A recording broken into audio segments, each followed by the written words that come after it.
Hi, I'm Julie Slater. We're at Woodstock 99, and right here is Kid Rock. Dude, you What are up? exploding this year. Thank How you. is it to be right here at Woodstock 99? Decent. It's not a bad year for you, right? No, it's been a damn good year, actually. Really good. And you guys just performed. Yeah. Tell me a little bit about the experience being up on stage there. I think it was finally puts everything to bed, like that just solidifies everything I've been doing for 10 years right there to the world, to the millions of people that are watching that, you know, I've worked my ass off for 10 years, and I don't want to sound like a little cocky bastard, and I don't have a big head. I'm very down to earth, but I know I'm one of the most talented people in the world, and I finally got to display that. So it felt very good. You guys put on an amazing show. I mean, even people around here who saw you play, they're just like, wow.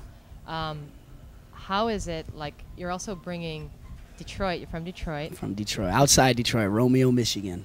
Nice. I'm actually not. I was brought up in Warren, Michigan. Yeah. So we're like totally We're linked both right Hicks. here. Warren and Romeo. Yeah. Although, have you looked around in Rome, New York? I don't know about I feel this right one. at home. So, when you're on stage, you actually played. I work for a radio station in New York City at K-Rock, and Yes. you've played a couple shows for us. And you guys, you have such a tight band. I loved when Twisted Brown Trucker. when you actually took. You can pretty much play all the instruments, right? Yes. And you go around. You were orchestrating the whole band with your drumsticks. It was really awesome. Thank you. How does that feel to just be up there? And is it going from like playing these small gigs to playing Woodstock? It's obviously incredible to look out and see a sea of people, but what's even more incredible is to feel it. You know, if it's real, you'll feel it. That's what I've always said, and I could definitely feel it. And I know you just don't come out on stage and stand there and look good and get everybody to feel what you're doing, but I know the amount of talent and the amount of hard work that I've done throughout all the years and put into that show that people could definitely feel it, and that's what I felt. I'm not all vibey and trippy, but I felt the energy. I did feel it. And how is it that you get all the women to take their shirts off? What's the magic behind that? They all want to fuck me. Very nice. Oh, you also, I've read I'm that, just serious. No, I sound I like believe it. I believe it. Everyone like, he's a dick. You said something about that you're very nice to your groupies. Very How do nice. you, Very honest. How do you handle all the chicks? Like, how was it?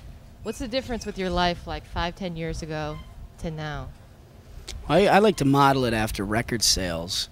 Like when I was at about 30 to 40,000 records, you know, the girls were about 130 to 40 pounds, you know, cute in the face, you know. They hit double platinum and just like supermodels and Playboy bunnies and porno stars approaching you. I'm like, yeah, I could dig that. So you don't mind it so much?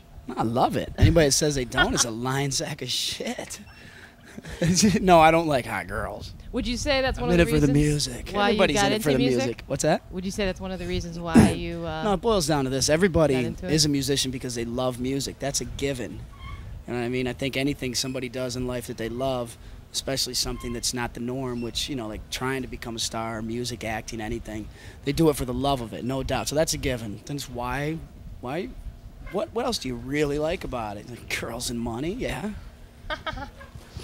You were just on Howard Stern last week. Tell Good me, guy. how's that going? It's going He loves great. you guys. Yeah, couldn't believe it.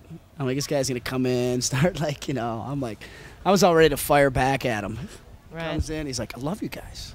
I'm like, sweet. Well, he's totally probably envious of your lifestyle. You're totally single right now. He's living right? vicariously through me.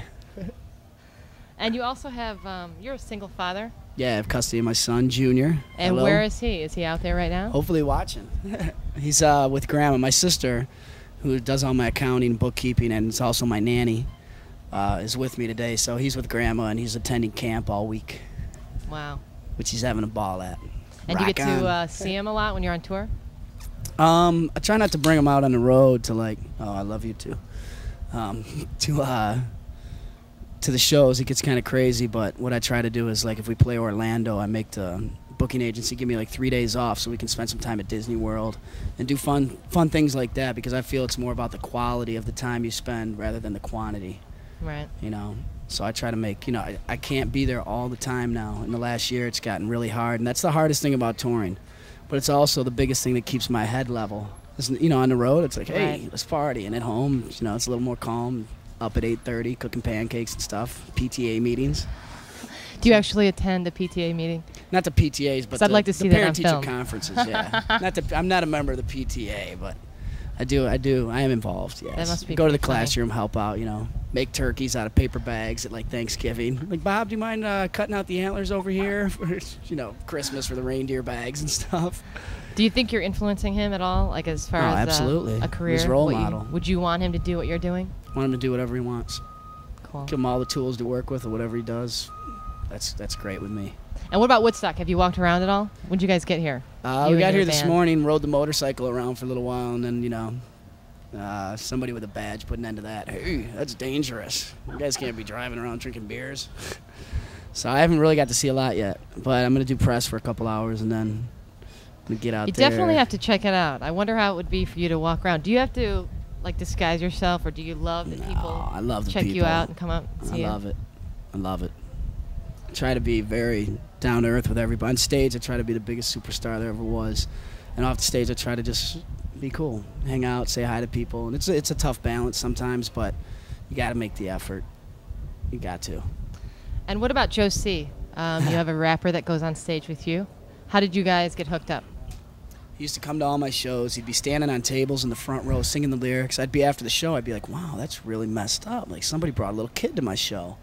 I'm like, this is not a show for the entire family. You know, you should at least be like 13, 14, you know. And one night after a show, there's like, remember that little kid? He's downstairs, and he wants to smoke a joint with you. And I'm like, what? I'm like, go get him. I got to talk some sense to him. I was like, hey, little boy, where's your dad at, man? He's like, dude, I'm 21, blah, blah, blah. I want to smoke this joint with you. I'm like, he's talking to me. I'm like, would you like a job? He's like, I can't do anything. I'm like, it's not important right now. I was like, you got attitude flying all over this room. I was like, I'll teach you everything you need to know.